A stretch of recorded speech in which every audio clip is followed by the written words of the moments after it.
ఓం సాయిరామ్. సమర్థ సద్గురు సాయినాథ్ మహారాజ్కి జై. సాయి భక్తులందరికీ నమస్కారం అండి. మన బాబాగారి దయ వల్ల మనందరం బాగుండాలి, సంతోషంగా ఉండాలి అని చెప్పి మనస్ఫూర్తిగా కోరుకుంటూ ఈరోజుటి వీడియో స్టార్ట్ చేస్తున్నాను ఫ్రెండ్స్. ఇక ఈరోజు వీడియోలో మనం చూడబోయేది ఏంటి అంటే, ఈరోజే పౌర్ణమి. ఈ పౌర్ణమి రాత్రి 12 లోపు ఇప్పుడు నేను చెప్పిన పని నువ్వు చేశావు అంటే నీకున్నటువంటి ఈ కష్టాలు కన్నీళ్ళు అన్నీ తొలగించడానికి ఒక మార్గం అనేది దొరుకుతుందమ్మా. బిడ్డ, ఒక శాపం నిన్ను వెంటాడుతోంది. నీ డబ్బుకి నీ సంపాదనకి అడ్డంకుగా ఉంటున్నది. నువ్వు ఏం చేసినా చేయకపోయినా అది జరగకపోవటానికి ఎన్నో కారణాలుంటాయి.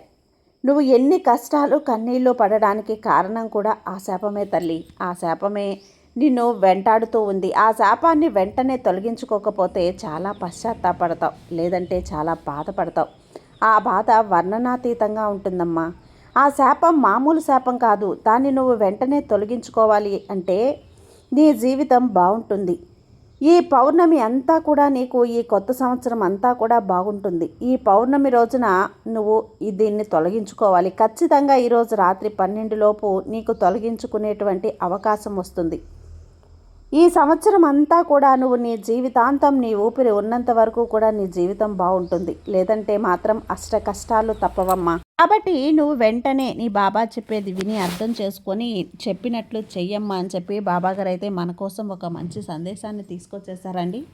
ఆ సందేశం ఏంటి? ఆ సందేశం రూపంలో బాబాగారు మనతో ఏం చెప్పబోతున్నారో వినే ముందుగా మన ఛానల్ని కనుక కొత్తగా ఎవరైనా చూస్తూ ఉన్నట్లయితే ప్లీజ్ సబ్స్క్రైబ్ చేసుకోండి ఫ్రెండ్స్. వీడియో నచ్చితే కనుక లైక్ చేయండి, షేర్ చేయండి, కామెంట్ చేయండి, కొంచెం సపోర్ట్ చేయండి. ఇక వీడియోలోకి వెళ్ళబోయే ముందు ఒక్కసారి మనకు తెలిసిన గురువుగారండి, షిరిడి సాయిబాబా ఆశీస్సులతో జ్యోతిష్యం చెప్తున్నారు గురూజీ సుబ్రహ్మణ్యం రాజు గారు, నెంబర్ 1 వశీకరణ స్పెషలిస్ట్. వీరి మొబైల్ నెంబర్ 9908224144. ఎలాంటి ప్రాబ్లం ఉన్నా సరే కేవలం ఫోన్ ద్వారా పూజలు చేసి పరిష్కరించేస్తారు. నేరుగా వెళ్లాల్సిన పని లేదు. పర్సనల్గా మీట్ అవ్వాల్సిన అవసరం కూడా లేదు. ఉన్న చోటనే కదలకుండా, మూడో కంటికి తెలియకుండా మీ మొండి సమస్యలను సైతం మీరు పరిష్కరించుకోవచ్చు. ప్రేమ, పెళ్లి, ఉద్యోగం, రాజకీయం, విదేశీ ప్రయాణం, ధనం నిలకడగా లేకపోవటం, భార్యాభర్తల మధ్య గొడవలు, ఆస్తి తగాదాలు, అప్పుల బాధలు, స్త్రీలు పురుషులు ఎటువంటి గుప్త సమస్యలున్నా సరే నెంబర్ 1 వశీకరణ స్పెషలిస్ట్. మీ మీద, మీ ఇంటి మీద చెడు ప్రయోగం జరిగినా, చేసి ఉన్నా కూడా నరదృష్టి, నరగోష్ట, సంతాన సమస్యలు, భార్యాభర్తల మధ్య, లవర్స్ మధ్య అనుమానాలున్నా, అపార్థాలున్నా, థర్డ్ పర్సన్ ఉన్నా సరే, అత్తాకోడళ్ళ మధ్య సఖ్యత లేకపోయినా ప్రతి ఒక్క ప్రాబ్లంకి చక్కటి సొల్యూషన్ ఇస్తున్నారండి. మీ వివరాలన్నీ కూడా సేఫ్ అండ్ సెక్యూర్గా ఉంచుతారు. మీకే కాదు, దేశ విదేశాల్లో ఉన్నవారు ఎలాంటి ప్రాబ్లమ్స్నైనా సరే పరిష్కరించుకుంటున్నారు. ఎంతోమంది విదేశాల్లో ఉన్నటువంటి వారు, దిక్కుతోచని పరిస్థితుల్లో, అయోమయ స్థితిలో ఉన్నవారు ఇప్పుడు గురువుగారికి కాల్ చేసి వాళ్ళ ప్రాబ్లమ్స్ని సాల్వ్ చేసుకొని ఈరోజు హ్యాపీగా లైఫ్ లీడ్ చేస్తూ చాలా సంతోషంగా ఉన్నారు. కాబట్టే స్క్రీన్ మీద ఉన్నటువంటి నెంబర్కి ఒకసారి కాల్ చేయండి. మీ ప్రాబ్లంని గురువుగారితో పంచుకోండి. ఖచ్చితంగా గురువుగారు మీ ప్రాబ్లంకి సొల్యూషన్ చూపిస్తారు. ఇక వీడియోలోకి వచ్చేస్తే, బిడ్డ జాగ్రత్త. ఇప్పటికే ఎన్ని బాధలు అనుభవిస్తున్నావు, ఎన్ని కష్టాలు అనుభవిస్తున్నావు, ఎన్ని ఆర్థిక ఇబ్బందులు అనుభవిస్తున్నావు, ఎన్ని అప్పుల బాధల్లో అల్లాడిపోతున్నావు. తీరని సమస్యలు, తీరని కష్టాలు, అనుకున్నది జరగడం లేదని ఒకవైపు దురదృష్టం, ఒకవైపు ఇంకోవైపు దరిద్రం, ఇంకొక వైపు చూస్తే తలరాత బాగోలేదే అని అవమానాలు, అవహేళనలు ఎన్ని పొందుతున్నావు బిడ్డ. అన్నింటికీ కారణం ఇదే. వెంటనే దీన్ని తొలగించు, లేకపోతే బాధపడతావు, వెక్కి వెక్కి వేడుస్తావు. నా బిడ్డ సంతోషంగా ఉండాలనేదే నా కోరిక, సంతోషంతో చూడాలనేదే నా కోరికమ్మా. అందుకే హెచ్చరిస్తున్నాను, జాగ్రత్త చెప్తున్నాను, మేల్కొల్పుతున్నాను, గుర్తు చేస్తున్నాను. వినితల్లి, నిర్లక్ష్యం చేయకు, బాధపడతావంటూ ఈరోజైతే నీకు ఈ పౌర్ణమి రోజు నీ బాధలు తొలగించడానికే నేను ఈ పెద్ద సందేశంతో నీకోసం నీ వాకిట నిలవబోతున్నానమ్మా. కాబట్టి ఈ బాబా చెప్పేది ఏమాత్రం నిర్లక్ష్యం చేయకుండా, వీడియో ఎక్కడా స్కిప్ చేయకుండా పూర్తిగా వినే ప్రయత్నం అయితే చెయ్యి. నీ భవిష్యత్తును మార్చేస్తుంది. నీకు ఆ శాపం ఏంటి అంటే, చాలామంది కూడా శాపం అంటేనే భయపడిపోతారు. ఎవరో వేసిన మంత్రం, ఎవరో చేసిన పూజ, ఎవరో మాటలు కానీ నిజం కాదు కదా. ఇక్కడ ఆధ్యాత్మిక దృష్టిలో శాపం అంటే భూతం కాదు, శాపం అంటే తప్పుదారిలో నిరంతరం జరిగే ఫలితం. అంటే తప్పు ఆలోచనలు, తప్పు నమ్మకాలు, తప్పు మాటలు, తప్పు నిర్ణయాలు ఇవి కలిసినప్పుడు మీకు తెలియకుండానే మీ సంపదకు అడ్డుగా మారిపోతాయి. మీరు ఎంత సంపాదిస్తున్నా కూడా అది మీకు చేరకుండా వెళ్ళిపోతుంది. ఎందుకు నీ దగ్గరే ఆగిపోయింది? ఇది చాలా కీలకమైన ప్రశ్నమ్మా. చాలామంది అనుకుంటారు అవకాశం వచ్చింది కానీ మిస్ అయిపోయింది అని, ఆఖరి నిమిషంలో జారిపోయింది అని, పక్క వాళ్లకు వెళ్ళిపోయింది అని. ఎంత బాధపడిన సందర్భాలు ఎన్నో ఉన్నాయి తల్లి. నీ విషయంలో కూడా ఏదైనా అవ్వచ్చు. అది ఏదైనా ఒక అవకాశం కావచ్చు, ఒక డబ్బు కావచ్చు, ఒక మాట కావచ్చు, నువ్వు కోరిన వస్తువు ఏదైనా కానీ ఆఖరి నిమిషంలో నాకు ఇంకేమవుతుంది అన్న సమయానికి జారిపోయింది, మిస్ అయిపోయాను, వేరే వాళ్లకు వెళ్ళిపోయింది అని ఎన్నిసార్లు బాధపడ్డావు గుర్తు తెచ్చుకో. ఇది అనుకోకుండా జరిగిందైతే కాదమ్మా. ఇదే నీకు జరుగుతున్న అడ్డంకి, అంటే బ్లాకేజ్. ఈ బ్లాకేజ్ ఎలా వస్తుంది? నీ పనుల్లో ఈ అడ్డంకులు, అవరోధాలు ఎలా ఏర్పడుతున్నాయి? చిన్నప్పటి నుంచి కూడా విన్న మాటలను నువ్వు మనసులో తీసుకుంటున్నావు.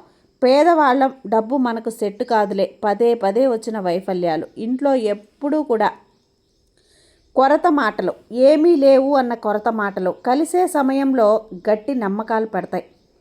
నాకు ఎన్ని ఉన్నా సరిపోదు, ఇదే సంపదను అడ్డుకునే మొదటి శాపం. చాలామంది గందరగోళం చేసే విషయం ఏంటో తెలుసా? నేను ప్రార్థిస్తున్నాను, నేను తప్పు చేయటం లేదు, అయినా నాకు ఎందుకు ఇలా జరుగుతుంది బాబా అంటూ అంటారు.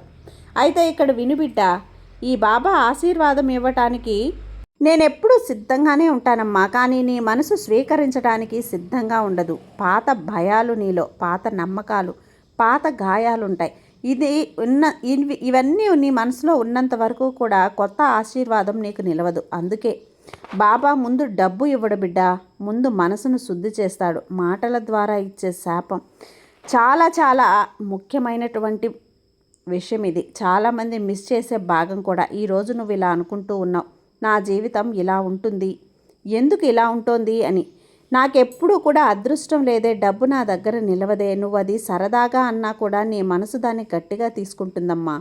ఇది నిజమేనేమోనని నమ్ముతుంది. మాటల విత్తనాలు ఎలా ఉంటాయి అంటే, మాటలనే విత్తనాలని జీవితం అనే పంటలో నాటితే ఏం విత్తితే అదే వస్తుంది బిడ్డ. మనం ఎలాంటి మాటలు మాట్లాడతామో ఆ ప్రభావం మనకు వస్తుంది. మనం భూమిలో ఎలాంటి విత్తనాలు నాటుతామో అదే పంట వస్తుంది. నువ్వు మంచిగా ఆలోచించు, మంచిగా నీకు జరుగుతుంది, మంచి పనులు జరుగుతాయి, మంచిగా నువ్వు ఎదుగుతావు. అలాగే నాకు జరగదు, కాదు ఇలాంటి మాటలు ఎప్పుడూ మాట్లాడొద్దు. అలా మాట్లాడావు అంటే నీ జీవితం అలానే ఉంటుంది. నీ దగ్గరికి ఏదీ రాదు. ప్రతిదాన్ని నువ్వే అడ్డుకుంటున్నావమ్మా. నీ డబ్బుని నువ్వే, సంపాదాన్ని నువ్వే అడ్డుకుంటున్నావు. నీ సంపదని నీ దగ్గరికి రానికుండా నువ్వే అడ్డుపడుతున్నావు. నీ ఆలోచనలు, నీ మాటలు పదే పదే చెప్పడం, నా వల్ల ఏమవుతుంది, నాకంత డబ్బు నాకెందుకు వస్తుంది, నాకు ఈ అవకాశం నాకెందుకు వస్తుంది, ఈ ఉద్యోగం నాకెందుకు వస్తుంది, నా జీవితం ఇంత బాగా ఉంటుందా, ఇలా నీకు నువ్వే తక్కువ చేసుకుంటూ మాట్లాడుతున్నావు. ఆలోచనలు కూడా ఈ విధంగా తక్కువగా ఉంటున్నాయి. అలాంటప్పుడు నీ జీవితం గొప్పగా ఎలా ఉంటుంది చెప్పు? ఏది నీ జీవితంలో అంత గొప్పగా రాదు బిడ్డ, తక్కువగానే ఉంటుంది. ఏ విత్తనాలు చల్లుతావో అదే పంట వస్తుంది. అలాంటప్పుడు నీ మాటలు, నీ ఆలోచనలు ఈ విధంగా ఉంటే దానికి ఫలితమే కదా నీకు వస్తుంది. ఇది ఎలా నువ్వు దీన్ని ఆలోచించలేవు చెప్పు? ఎలా మిస్ అయిపోతున్నావు దీన్ని? ఇదే కారణంగా చాలామంది తెలియకుండానే తమ సంపదను తామే అడ్డుకుంటున్నారు. నువ్వు అలా ఉండకు. ఈరోజు ఎందుకు కీలకమంటే, ఇప్పుడు ఒక నిజం విను. నువ్వు ఈ వీడియోని రోజు చూస్తున్నావు. ఎందుకు చూస్తున్నావు ఆలోచించు. ఎందుకు ఈరోజు ఇది నీ ముందుకు వచ్చింది? ఎందుకంటే అది యాదృచ్ఛికం కాదు. ఇది సాయి నీకు అందిస్తున్న శాపాన్ని గుర్తు చేయాలనుకుంటున్నాడు. శాపం తొలగించుకోమంటున్నాడు. ఎక్కడో లేదు, నీలోనే ఉంది. కానీ ఒక షరతు ఉంది. మనసు పెట్టి వినాలి, భయంతో కాదు, ఆశతో. శాపం తొలగే ముందు ఒక లక్షణం. చాలామంది ఇలా అంటారు, ఇటీవల చాలా గందరగోళంగా ఉంది, అంతా ఆగిపోయినట్లు అనిపిస్తుంది. ఇది చెడు కాదు, నీ పగులుతున్న ఒక సిగ్నల్. రాత్రి ఎక్కువగా చీకటి, తెల్లవారుజాముకు ముందే అలాగే మార్పు, అసహనం ఎక్కువగా ఉంటుంది. ఇప్పుడే ఒక చిన్న ఆత్మీయ చర్య. ఇప్పుడు నువ్వు ఇలా చేయాలి. చేతిని గుండె మీద పెట్టుకో, లోపల ఇలా చెప్పుకో నెమ్మదిగా, దేవా సాయి, నాకు తెలియకుండా నా జీవితాన్ని అడ్డుకుంటున్న ప్రతి తప్పు నమ్మకాన్ని ఈరోజు నాకే చూపించు. నేను విడుదల కావాలనుకుంటున్నాను. ఈ పౌర్ణమి ఇది నాకు ప్రారంభం మాత్రమే. శాపం ఎలా పనిచేస్తుంది? మనసు, మాట, నమ్మకం ఇప్పుడు చాలా ముఖ్యమైన విషయం అని చెప్పాలి. ఇక్కడ ఆగు బిడ్డ, వెళ్ళకు. ఎందుకంటే ఇది వింటున్న చాలామంది కళ్ళల్లో నీళ్లు తెప్పించే నిజమిది. చాలామంది అనుకుంటూ ఉంటారు, నేను ఎవరిని మోసం చేయలేదు, ఎవరిని బాధ పెట్టలేదు, ఎవరిని గాయపరచలేదు, అయినా నా జీవితంలో ఎందుకు డబ్బు నిలవటం లేదు?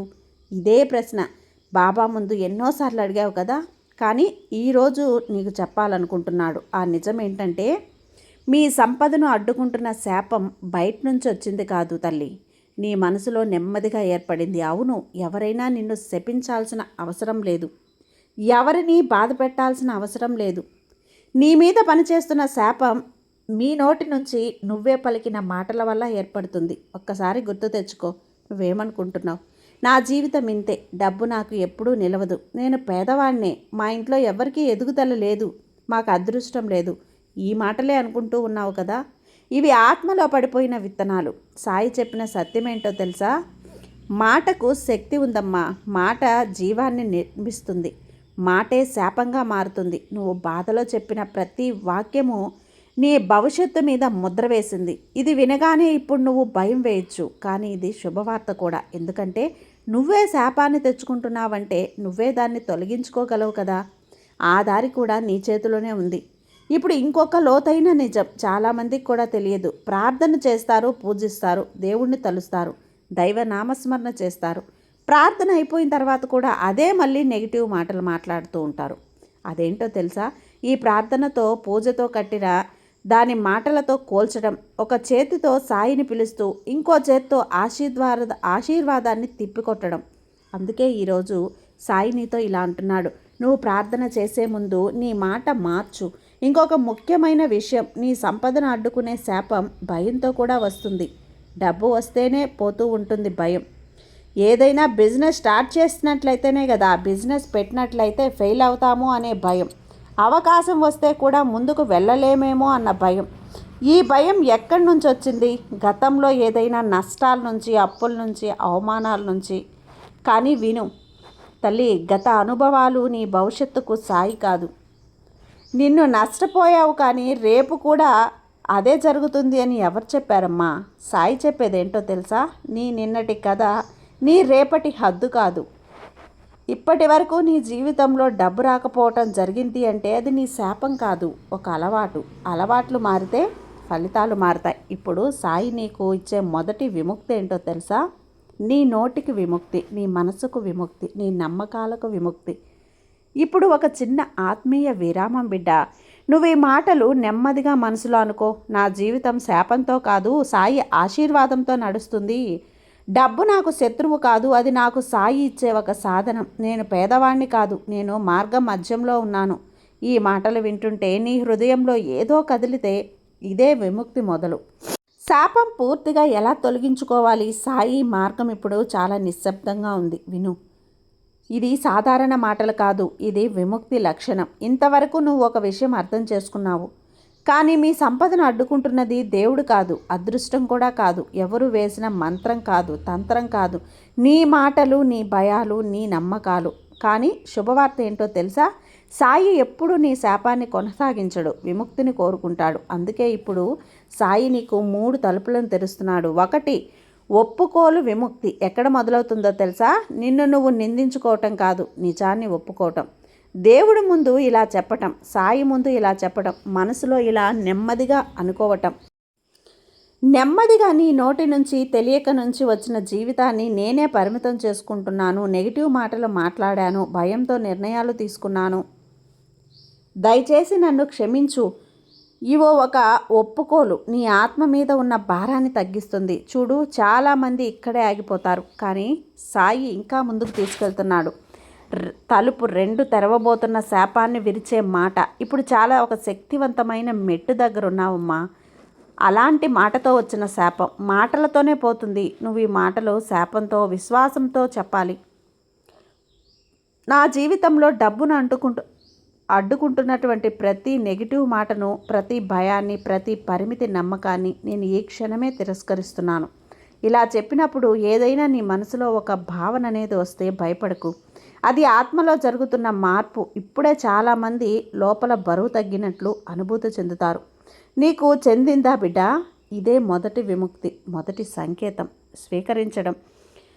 తలుపు మూడవది ఆశీర్వాదాన్ని స్వీకరించడం. ఇప్పుడు అత్యంత ముఖ్యమైన భాగం. శాపంగా అయిపోయినా కూడా ఆశీర్వాదాన్ని స్వీకరించరు. ఎందుకంటే వాళ్ళు మనసులో ఇంకా నాకు సాధ్యమా అన్న సందేహం ఉంటుంది చూడు. కానీ సాయి చెప్తున్నాడు, నేను తెరచిన తలుపు నువ్వు మూయకు. ఇప్పుడు ఈ మాటలు నెమ్మదిగా విను. నీకోసం నేను మార్గాలు తెరుస్తాను. నువ్వు ఊహించిన చోట అవకాశాలు వస్తాయి. నీ చేతులు ఖాళీగా ఉండవు. నీ ఇంట్లో కొరత శాశ్వతం కాదు. ఇది నీ సాయి నీకు ఒట్టేసి చెబుతున్నాడు. డబ్బు అంటే సాయి ఇష్టపడడు, కానీ డబ్బు సాయి కంటే ఎక్కువ ప్రేమించడమే సమస్య. సాయి డబ్బును కాదు, నీ హృదయాన్ని చూస్తాడు. నీ హృదయం సరైన స్థితిలో ఉంటే డబ్బు నీకు దాసుడిగా మారుతుంది, శత్రువుగా కాదు. ఇప్పుడు నువ్వు చేయాల్సిన 3 చిన్న పనులున్నాయి. వాటిని ప్రాక్టికల్గా తక్కువగా తీసుకోకు. 1, ఇక నుంచి నువ్వు ఈ మాటలు చెప్పొద్దు. నాకు అదృష్టం లేదు, నా లైఫ్ ఇంతే, నా జీవితం ఇంతే, డబ్బు నాకు నిలవదు. 2 రోజులకి ఒక్కసారి ఇది చెప్పు. దేవుడు నన్ను నడిపిస్తున్నాడు, నా సాయి నడిపిస్తున్నాడు, నా జీవితం అభివృద్ధి వైపు వెళ్తుంది. ఇక 3వ చిన్న అవకాశాన్ని నిర్లక్ష్యం చేయకు. సాయి పెద్ద ఆశీర్వాదాన్ని చిన్న ద్వారాలనే తెరుస్తాడు. ముగింపు ప్రార్థన. తల్లి, సాయి ఈ వీడియో విన్న ప్రతి ఒక్కరి జీవితంలో కూడా సంపదను అడ్డుకుంటున్న ప్రతి ఆత్మీయ అడ్డంకికి ఈ క్షణమే తొలగించు. వారి నోటిని కూడా కొత్త మాటలు, కొత్త మనసుకి కొత్త ధైర్యాన్ని, వారింటికి కొత్త శాంతిని ఇవ్వు అని నీతోటి వాళ్ళ గురించి నువ్వు ప్రార్థన చేయి. నీ జీవితంలో ఇంకా 100 రెట్లు పెరుగుతుంది. ఇప్పుడు నువ్వు మనసు పెట్టి విను. ఈరోజు ఒక ముగింపు, రేపు ఒక ఆరంభం. ఇది కథ కాదు, ఇదే జీవితం. ఇదే అద్భుతమైన జీవితం. సాయి చేతిలో ఉన్న జీవితం, సాయి నడిపిస్తున్న జీవితం. నీ జీవితం అద్భుతంగా మారబోతుందమ్మా. సిద్ధంగా ఉండు. మంచిగా ఆలోచించు, మంచిగా మాట్లాడు, మంచినే కోరు. నీ జీవితాన్ని ఎలా దిద్దుకోవాలో నేను తీర్చిదిద్దుతాను బిడ్డ. ఇది సాయి ఇస్తున్నటువంటి ఈ శాపాన్ని తొలగించేటువంటి ఒక మార్గం. నీకు అదృష్టపు తలుపులు తెరచి ఉంచానమ్మా. ఈ అదృష్టాన్ని నువ్వు అందుకోవడానికి సిద్ధంగా ఉండు. ఈరోజు సాయి నీకు ఇస్తున్నటువంటి ఈ సందేశం నీ జీవితంలో పెద్ద మార్పు రాబోతుంది. సాయి ఎప్పుడు కూడా నీ మంచే కదా నేను కోరుకుంటాను. సాయి మీద నమ్మకంతో ఉండు తల్లి, నీకంతా మంచే జరుగుతుంది. నీ సాయి నీకు తోడుండగా నీకు భయం ఎందుకు చెప్పు. సర్వేజన సుఖినో భవంతు. జై సాయిరామ్.